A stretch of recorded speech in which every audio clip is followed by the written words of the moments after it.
important. Pourquoi ? C'est plus la bonne route à prendre, dégraisser le mammouth selon l'expression consacrée. Je suis fonctionnaire de la fonction publique hospitalière, je suis médecin hospitalier.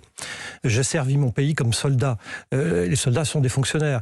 Je suis maire de ma commune et je sais la vertu des services publics de proximité. Donc oui, je crois que partout en France, on doit avoir les mêmes accès et les mêmes droits. Et quand vous dites service public, en réalité, si vous me permettez, c'est un peu plus large. Ce sont les services au public. J'ai inclus, par exemple, le fait qu'il n'est pas normal, à mon sens, que les Français aujourd'hui n'aient plus accès facilement à un médecin. Essayez de trouver un cardiologue, vous allez voir, il vous faut, je crois, le Conseil de l'Ordre a dit 3 mois en moyenne. Un psychiatre, c'est pire. Et alors, un psychiatre pour enfants, je n'ose pas imaginer. Donc, si la question de l'accès aux services publics est fondamentale. Si vous êtes le candidat retenu, Philippe Juvin, vous serez très attendu justement par vos pairs, par les soignants aussi en colère depuis des années face aux suppressions de lits, au regroupement d'hôpitaux. Quel serait votre plan pour l'hôpital, Philippe Juvin ? D'abord, je pense que, comme beaucoup de choses en France, il faut réfléchir à la répartition des pouvoirs. Nous avons un système de santé et nous y mettons beaucoup d'argent, mais cet argent ne va pas aux soins. C'est un argent qui va en grande partie à une immense bureaucratie. Quand vous regardez le tableau des emplois de la fonction publique hospitalière, c'est-à-dire tous les gens qu'on paye pour faire fonctionner l'hôpital, eh bien on s'aperçoit qu'il y a presque autant d'emplois administratifs, certains sont évidemment indispensables, que d'emplois de médecins. Est-ce raisonnable ? Donc je pense qu'une des pistes, et il y en a plusieurs, c'est de faire en sorte que la santé soit confiée aux régions. Les agences régionales de santé, ces grands machins... Leurs fonds dépendront toujours des dotations de l'État aux régions, aux collectivités, L'expérience montre que quand vous décentralisez des pouvoirs de l'État central vers les collectivités, les régions ou les communes, les choses sont mieux faites, mieux adaptées au terrain et finalement les euros qui sont pris dans votre poche sont mieux utilisés. Donc je pense que c'est une piste. Depuis 15 ans, les moyens des hôpitaux Philippe Juvin ont été constamment réduits, 70 000 lits supprimés sur cette période qui englobe les mandats d'Emmanuel Macron, de François Hollande, mais aussi de Nicolas Sarkozy, dont vous étiez l'un des artisans du programme de santé. Vous y avez en quelque sorte participé ? Oui, peut-être. Vous savez, la droite n'est plus au pouvoir depuis 10 ans. La dernière fois qu'un président de la République de la droite du centre a été élu, Nicolas Sarkozy, c'était il y a 15 ans. 100 000 fonctionnaires de moins sur le quinquennat et des lits supprimés dans les hôpitaux. Donc vous comprenez bien que la droite peut avoir en 10 ou 15 ans changé. Moi, je vous dis ce que je pense. Je vois la réalité du terrain. Je n'ai pas besoin de sondage pour connaître ce que pensent et ce que vivent les Français.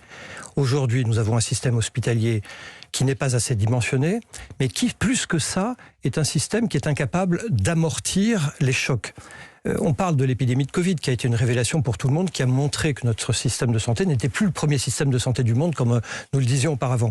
Savez-vous que tous les hivers, au moment de la grippe, on fait dormir 100 000 personnes sur des brancards la nuit aux urgences parce qu'on n'a pas de lit. Donc oui, le système de santé, c'est un système qui coûte beaucoup d'argent aux Français, mais nous n'en avons pas pour notre argent. Rendre cette compétence aux régions, ça va être magique, ça va recréer des lits. On voit des ARS qui annoncent des regroupements d'hôpitaux, puisque c'est la stratégie qui est orientée par l'État depuis des années. Non mais il n'y a pas de solution magique.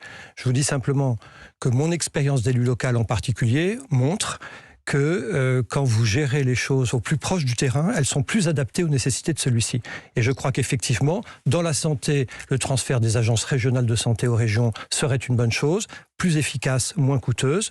Je pense que plus d'argent doit aller aux soins. C'est assez simple en matière de santé. Je m'adresse un instant aux médecins à ce propos. Les hospitalisations qui ont commencé à réaugmenter après la hausse des contaminations avec le variant Delta, ça vous inquiète pour une surcharge hospitalière à quel horizon ? Non mais bien sûr, je suis inquiet. Ce qui était étonnant, si vous voulez, dans cette crise, c'est qu'on sait comment ça va se passer. Il suffit simplement de regarder ce qui se passe à l'étranger. Ça a été le cas depuis 1 an et demi. Et depuis 1 an et demi, on est chaque fois surpris en disant « Tiens, ça augmente ». On regarde l'Espagne, on regarde l'Angleterre, la Grande-Bretagne. L'année dernière, souvenez-vous, l'Italie. Mais moi-même, je me trompais. Je regardais les Italiens en disant « Ces types n'y arrivent pas, vraiment, ils sont pas bons ». Mais apprenons de nos erreurs. C'est aussi un des éléments que je veux apporter en politique. L'infaillibilité de la décision politique, ça n'existe pas. Nous faisons des erreurs, nous en avons fait il y a 1 an, et je m'aperçois qu'on continue à les reproduire. Donc oui, pour répondre à votre question, il y a une augmentation du nombre de cas, donc logiquement, on va d'abord avoir une augmentation du nombre d'hospitalisations, et puis, je vous l'annonce, vous aurez une augmentation du nombre d'hospitalisations en réanimation. Malgré le vaccin qui protège des formes les plus graves ? Effectivement, c'est notre chance, c'est notre espoir, mais on voit qu'en Grande-Bretagne, il y a aussi une augmentation du nombre de patients hospitalisés en soins critiques, donc on peut espérer malgré, grâce au vaccin, qu'il y en ait moins proportionnellement qu'il y a un an, mais il y en aura, et vous aurez malheureusement une augmentation du nombre de morts. Notre chance par rapport à l'année dernière, c'est effectivement le vaccin.